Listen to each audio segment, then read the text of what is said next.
Week 6 of the NBA 2021-22 season is in the books, which means it's time to run it back. This is Run It Back, NBA Week in Review. The voice of the fan. Drop a bounce pass, throw down the rim rocker. Lay up off the glass right past the shot blocker. I follow through like Kobe's is money. You can cash it. For news on LA hoops, come over to Beach Basket. Up-to-date sports, post-game reports, debates and play-by-play coming straight off the court. The voice of the fan making noise, causing havoc. Zone a man up, you can ask Peach Basket. The Peach Basket, coming soon on air. The Peach Basket, where the news begins. We're dropping news like we're in the stands. Creative views from the avid fans.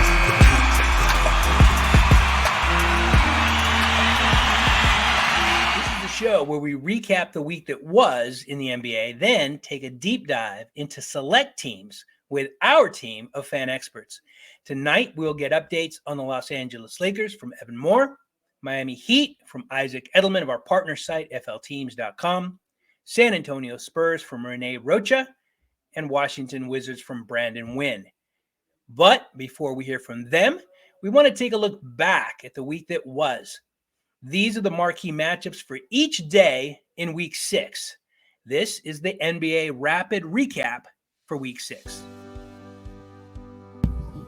On Saturday, November 20th, there were 9 games played. The best matchup was between perennial Eastern Conference powerhouse Miami Heat and new Eastern Conference powerhouse Washington Wizards. The Wiz were led by Bradley Beal's 21 points, the 103-100 win. This is how that game ended, and this is what Isaac on our panel said about that miss last week. And so what You took this time to show us a shot that didn't go. correct, but it is it is the best miss in NBA history. I want to say that. On Sunday, November 21st, there were 5 games in the association. The spotlight on that day was on Derrick Rose. The now New York Knicks player received a standing ovation in Chicago. Rose went on to score 9 points for the Knicks, who lost to the Bulls 109-103. Monday, November 22nd, had 10 games scheduled. The surging Phoenix Suns went to San Antonio and played a tough Spurs team. While their record doesn't reflect it, the Spurs remain a very good team and a tough win for any team. But the Suns aren't playing like just any team right now. They beat the Spurs in San Antonio 115-111. We have to call out something else that happened on this day. It's something so huge that it was the most talked about news of the NBA day. Today is the day Kyle Kuzma wore this. So yeah, that happened. Just 4 games on Tuesday, November 23rd. A highlight on this light NBA day was the East-West matchup between the New York Knicks and the Los Angeles Lakers in Madison Square Garden. Former Lakers player Julius Randle had 20 points, and new Knicks player Evan Fournier had 26 in the Knicks win over the Lakers. Full slate of 13 games on Wednesday, November 24th. Eastern Conference contender Brooklyn Nets took on what is looking to be the Eastern Conference pretender, Boston Celtics, in Boston and won 123-104. Thursday, November 25th was Thanksgiving. No professional NBA basketball was played today, and we at the Peach Basket hope you and yours had a great day.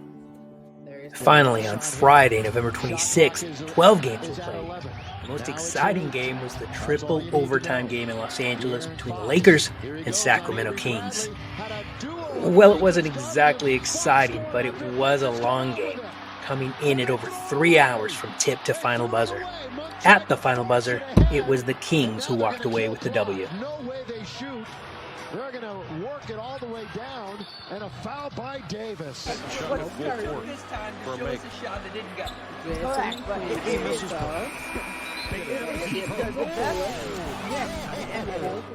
That was a rapid recap for Week 6, a snippet of each of the marquee games, as well as some of the big news of that particular day. Hope you enjoyed that. I certainly enjoyed putting it together for you.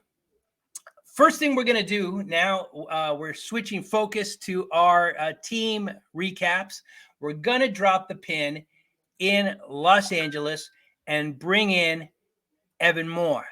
Evan does great job covering the Los Angeles Lakers for us. He is not in the LA area like a lot of Los Angeles Laker fans, but knows the team well and has been following for some time. I want to call out that Evan does a regular weekly column on our site called Cheer Like Your Hair is on Fire. And oh, no, wait, I got it backwards. Swatted to the cheap seats and Cheer Like Your Hair is on Fire, where he talks about something in the NBA that he likes and something in the NBA that he doesn't like. And I know that he's going to share something that he doesn't like today. Evan, how are you? I'm good. Thanks for having me. Happy that you are here. Quite honestly, I know that we've talked a lot about the Lakers. It's a team I've been following for a long time as well, and I know that you've got some very let's call them strong opinions. That seems fair. Tell us about the Lakers week this week.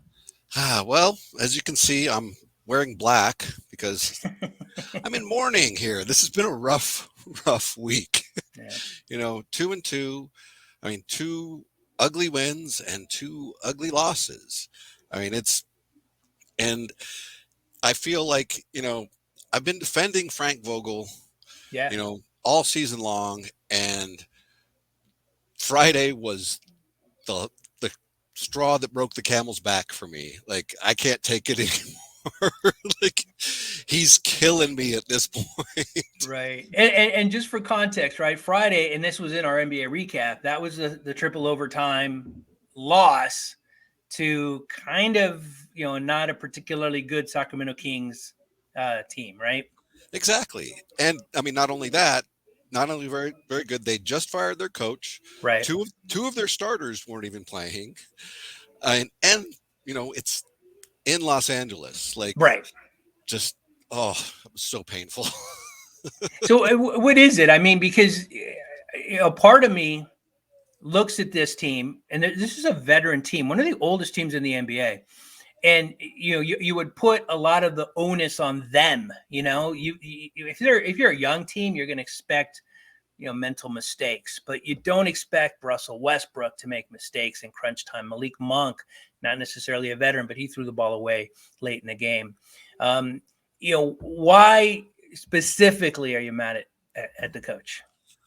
The biggest problem that I've got right now is lineup choices and just how he's using guys, and specifically 2 guys in particular, Avery Bradley and DeAndre Jordan. Like, I feel that the 2 of them, they're good role players. They can help this team in ways, but they should not be starting. Yeah. That is really messing things up. As well as, when we start them in the third quarter, that game on Friday, they almost fell into a black hole again because of starting them on the third quarter. And then when we went to small ball, got back in the game, even had a 13-point lead going into the fourth quarter. And then we bring DeAndre Jordan back in and take Russ out when he was heating up, and it just falls apart. So that's just got to be fixed. I mean, everybody knows it's common knowledge. It's been common knowledge for years. You succeed with LeBron by surrounding him with shooters. Right. And so when you have this starting lineup, when, Avery Bradley's an okay shooter, he's not a great shooter. Right. We need somebody and he used to be a great defender. He's not anymore. So he really needs to be relegated to the bench, in my opinion. Maybe even not playing, especially now that Austin Reeves is healthy. Because that was the other frustrating thing about Friday night, is Austin got 0 minutes. No time. Right. That was wild. Maybe he's not ready, but he was listed as ready, right? Yeah. That's wild. They said, yeah. So, like, I feel like if he's available, he's ready to play, and we're not going to use him. Like, that seems like a waste too. Like, especially when we need, to rest some of these old legs early in the season. I mean, that's the 4th overtime game, or is it 5th overtime game we've had this season? Yeah, 5th. 4-1, though. Yeah. Yeah. Thankfully we're winning in overtime. Right. But that's not good for these old legs. Yeah. I mean, if this is gonna work, everybody needs to be healthy, and they need to be one of those top 4 seeds come playoff time. Because if they're not, this is not going to work. Yeah. Yeah. And I think, going into the mind of the executive team is difficult because there's a lot I'm sure that's going on that we don't know. But I can't help but think that was always the intent with this team, because we know that they lean older, and with an older team, generally, you want to give them some time. You want to taper their time. You don't want 240+ minutes of playing time from your best player, LeBron James, which is what they had in the last 2 games. And you don't want LeBron James to be your best player, right? I think Anthony Davis should be the best player on this team, but he's proven that he can't carry that mantle right now. Do you agree? Yeah, I do kind of agree. And, I've actually got some interesting stats on Anthony Davis currently. He's shooting this year, he's shooting 16.7% from 3. Wow. Which is the worst in NBA history by any player with 20 plus or 2+ attempts per game on 20+ games played. Wow. Yeah. And then he's shooting 38.3% from mid-range, which is worst in the NBA history by any player with 100+ attempts. And then he's shooting 33.1% on jump shots, which is worst in the NBA by any player with 150+ attempts. That is a problem. Now, the other problem I see is that he's just settling for jump shots too much. He sets up, rather than the low post, he'll catch that ball in the high post or the mid post. Yeah. And then kind of dance around and then try and, throw up an outside shot rather than try and get it to the hole. He had one great play last night early in the game where he did a nice spin move and took it to the hole, but then you saw it. You didn't see it again all night. Great. Yeah, this is where we're in danger now, falling into a little bit of a rabbit hole, because I could talk about this all night because I watched the games with you. And we're going to have to pause and maybe do a little bit of a deep dive into this topic, because I definitely have some thoughts on Anthony Davis and the team in general. But yeah, let's just to kind of recap and understanding, we got to get to San Antonio. We got to get to Miami. We got to get to Washington. Are the Lakers okay, or are they in trouble? Right now, I'm on the edge, and I feel like we are in trouble. And, even Big Game James and Big Shot Bob both today came out. They feel the same way. I'm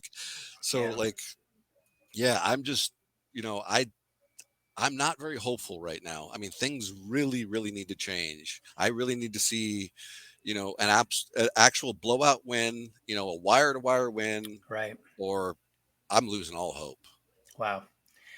Tough times in LA, in the crypto.com, whatever they're going to call it, stadium, arena. Yeah. All right, Evan, I appreciate you taking the time. Yeah, the crypt I like. But again, we'll save that for another time. Appreciate the time. Thank you. Hang tight. We're going to go to San Antonio now and bring in Renee, but we'll bring you back for the question of the day. So we'll drop the pin now over to San Antonio to once again talk about a really good basketball team whose record doesn't reflect it, the San Antonio Spurs. And we bring in Renee Rocha. Renee, how are you? I got you. I'll run through this briefly, Jose. How are you this evening? I forgot to ask you. Yeah, I'm good. Hope you are too. All right. So, we're doing a little better. It's not a copy and paste week for me this week, Jose. I thought it would be easy to do that, but I'll focus on a couple of things. The Spurs went 1-2 this week. Played the red hot Phoenix Suns pretty decently the other night. They only lost by 4. Take it as for what it's worth. I mean, not getting blown out is a positive for this team at this point. They did get trounced by the Hawks on Wednesday, but the big story for me was last night's win against the Boston Celtics. Now, I'm going to get a little bit into this, not big details, but this as the Celtics having a meltdown. they're probably right, but I have to look at it from the Spurs perspective and say, well, they did really well. This was a perfect example of the issues that they've had this season in certain games where they take a big lead, that they don't have the depth of talent to hold on to that lead. The other team comes back, and then they wind up basically folding up like a cheap tent in the fourth quarter. Last night, it looked like it was going to happen again. This was really similar to the Lakers game very early in the season, in the first week of the season. They took a 24-point lead. In the first quarter, the Celtics came back, third quarter, and then they started. I was looking at the score because I had other things to do. All of a sudden, the Celtics went ahead, and I thought, okay, that's it. It happened again. And then all of a sudden, the Spurs go on a 15-0 run to close out the game and win walking away. Now, the difference here was, again, to Jonte Murray. You're probably tired of my voice saying his name, but he's the guy. He's the one. He scored 29 points last night, which is really a lot for this Spurs team. I think we talked about it earlier. I didn't think any of these players would average 20-point game. So him scoring 29 was huge. 11 rebounds, I think, and 6 assists. He and Derrick White closed this game out in impressive style. Now, I understand Boston fans will look at it, a certain way. And I would agree, because I think when you have talent like Jaylen Brown and Jason Tatum, I think they should make quick work of the Spurs. Whatever their issue isn't really my concern tonight.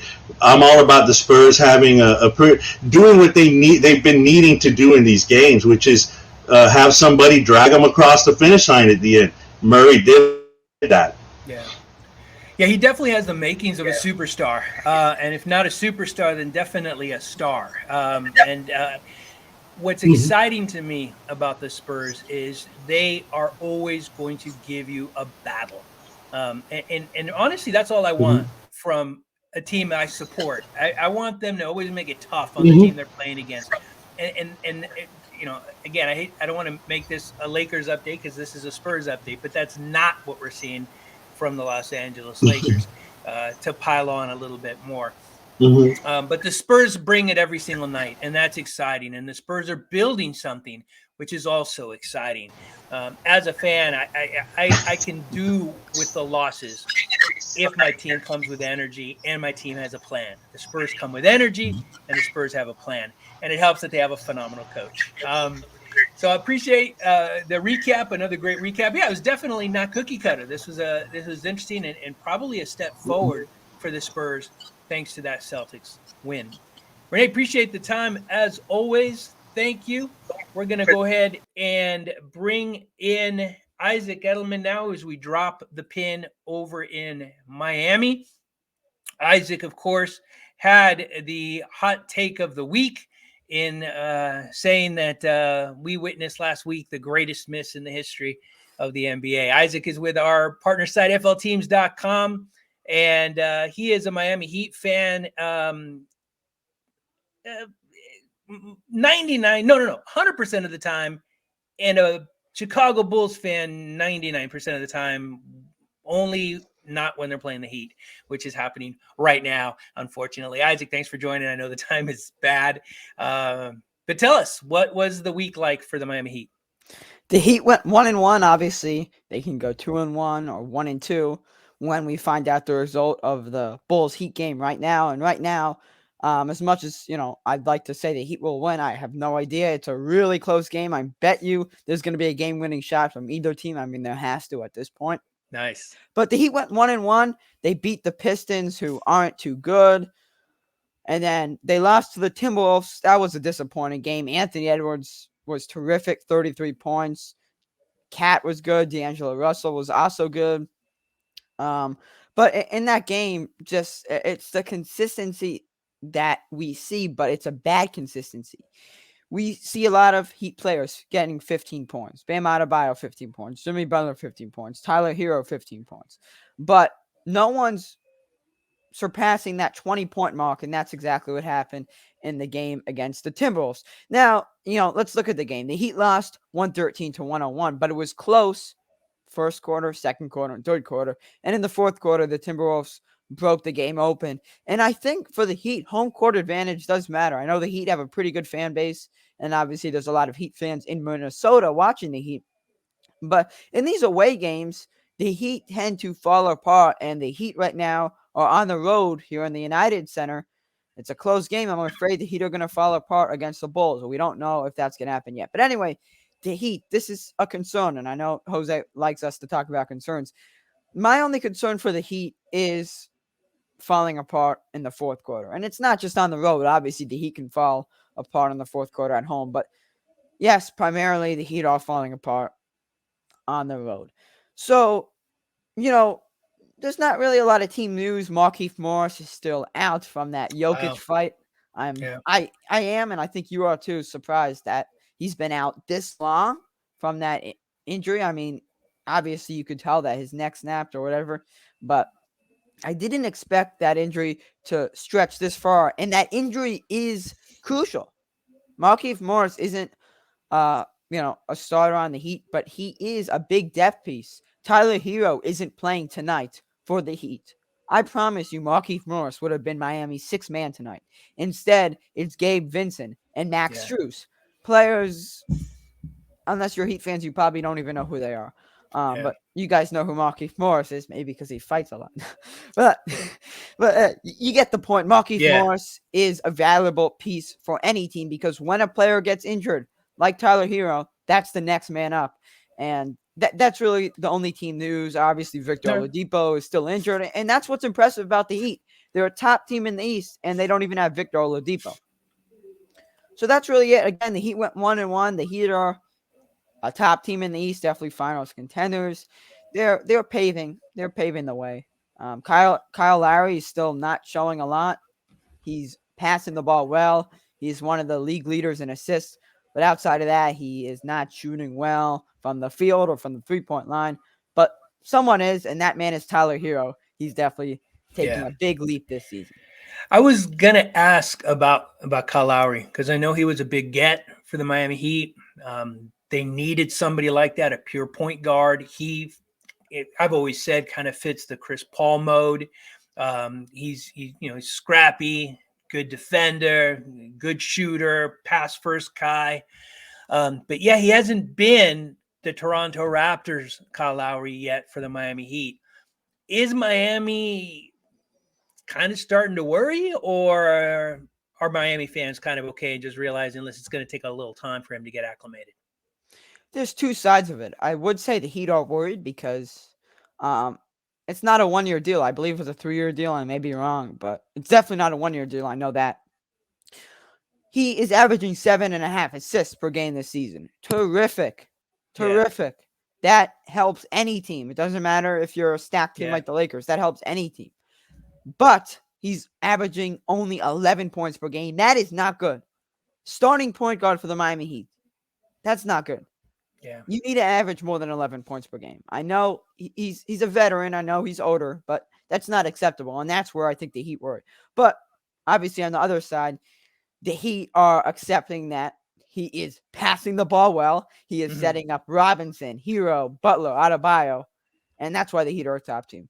So, if you think about it, if Kyle Lowry starts averaging 20 points per game, that's taking away points from other players. But right now, he's passing the ball. Why does he have 7.5 assists per game? Because when he passes the ball, the Heat make the shots, right? I know in the Slack chat, which is terrific, we have a terrific Slack chat. We were talking about Josh Giddey and the missed shots. Kyle Lowry has high assist numbers because the players he passes the ball to make the shots, and that's how it is. Great Josh Giddey call out, and I got to say, you heard it here first. Tonight's game will finish on a game-winning shot by one team or the other. When it happens, you if you were here, you would have known. Isaac, I appreciate the time as always. Thank you. We're going to go ahead and drop the pin now. Staying in the Eastern Conference, in the eastern side of the country, over in Washington, and bring in Brandon Wynn. Brandon covers the Wizards for us, and I, in our rapid recap, called the Wizards the new Eastern Conference powerhouse team. And that might be a little early, but they continue to play well. They were number one in the East for a long time until they faltered and fell just a little bit. But this is a solid team. I know they had a little bit of a rough week this week just because I'm looking at the 1 and 2. But Brandon, tell us how the Wizards did this week. Yeah, our record. I mean, after our 5-game winning streak, we've been kind of on a we haven't been playing too well over the last couple games. I think ever since our 5-game winning streak ended, we had a 2-4 record with a 1-2 record this week. The thing that concerns me the most about this team is that for some reason, even in the games that we win, we keep falling behind by double digits. Yeah. Like the game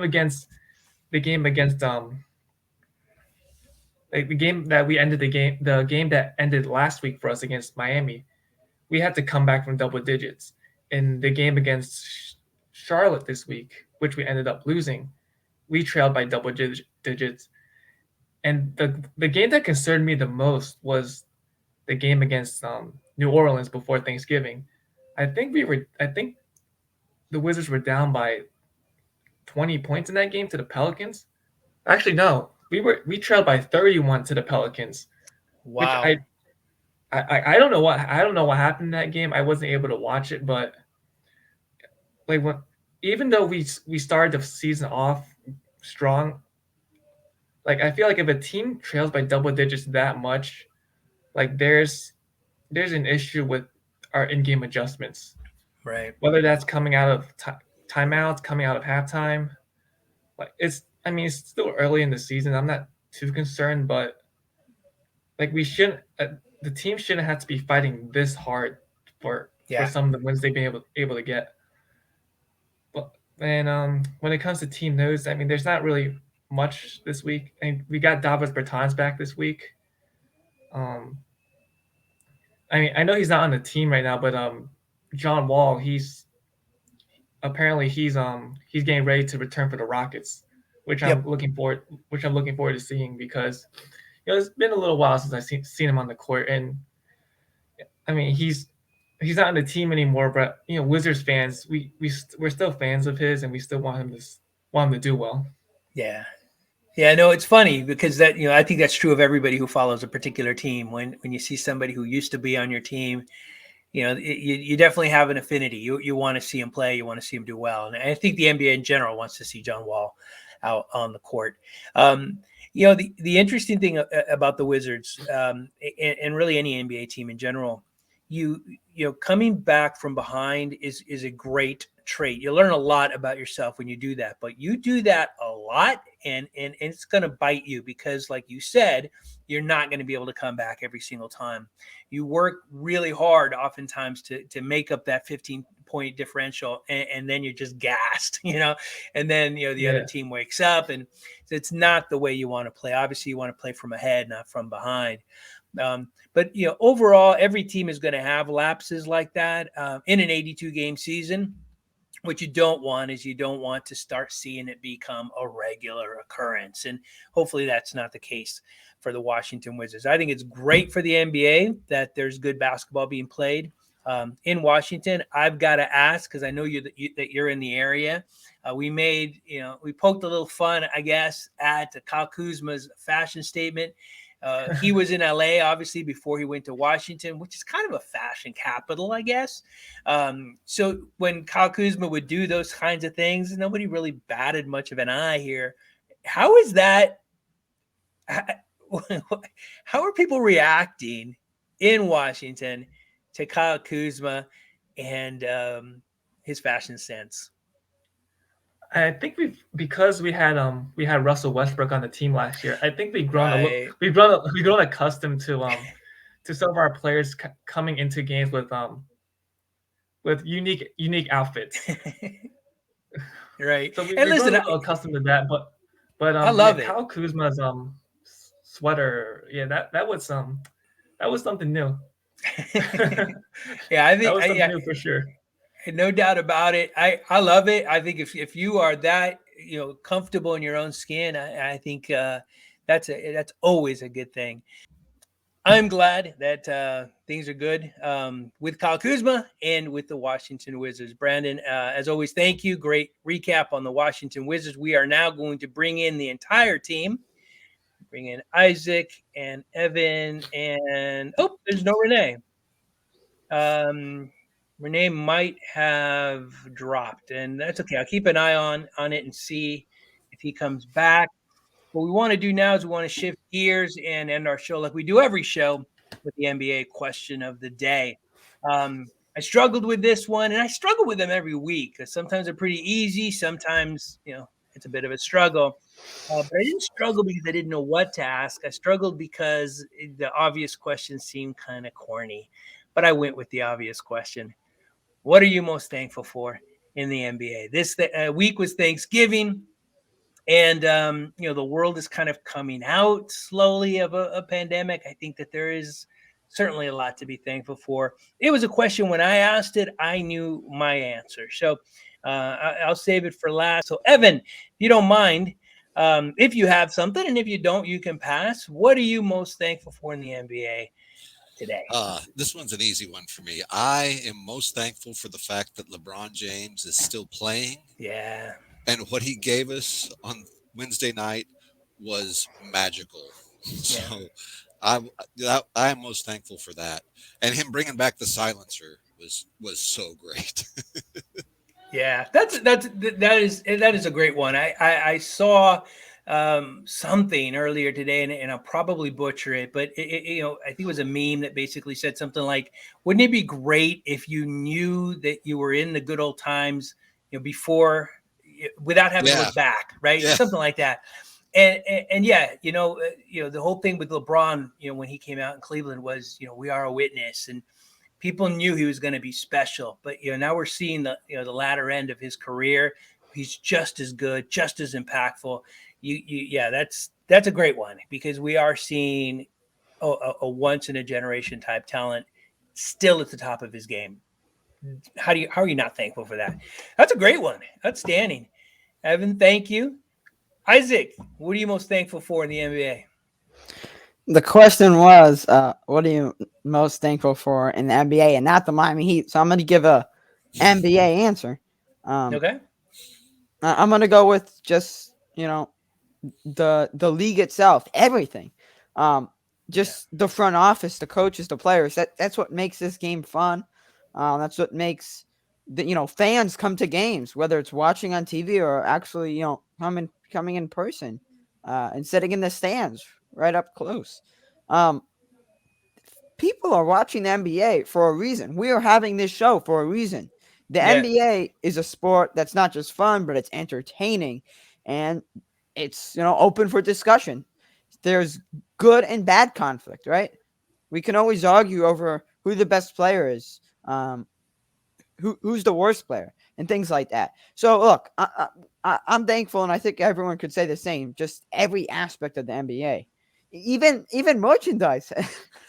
How about merchandise? The NBA, look, it's been around for many years. It's obviously going to continue forever. Look, rule changes, whether it's, cap space rules, this and that. The NBA is still the NBA, and it will always be. Michael Jordan, LeBron James, even players like Markieff Morris. That's these players is what makes, the NBA enjoyable. Every fan has a favorite player. And look, I'm thankful for everything in the NBA, every aspect. All right. I made that too long, but no. I mean, it's perfect, and I'll allude to it a little bit when I give my answer. But yeah, I've always said that the NBA I thought was the one sports organization that early on understood that they are about entertaining. The NFL, in a lot of ways, took out a lot of things that were entertaining. No celebrations in the end zone, for example. They called it the No Fun League for a while. But the NBA understands they're an entertainment league, and I think there's a lot to be thankful for there. Absolutely, great answer, Brandon. What do you got? What are you most thankful for in the NBA? The answer to this question for me is really easy. The thing I'm most thankful for is having fans back in the arena. Like Right. that is the thing I'm most thankful for. I remember last year, there were certain moments last year where I would go back and watch old Wizards games. The games where like the games that went down to the wire, or the games where the crowd got into it, just because I miss like seeing that on TV. Wow. Like there were great moments last year during the season where like that game we had against the Nets where we hit two threes in the final 10 seconds to win the game, or that game where Russell Westbrook had that incredible triple double. And those were great moments, but there wasn't anyone in the stands. Like no one. It was just like it was silence. Yeah. So even though it was a great moment, it felt different in a way. Yeah. But that's not the case this season. It's been great having fans back in the arena. You know, I actually have plans to go to the Wizards Cavs game this upcoming Friday. That's something I'm really looking forward to.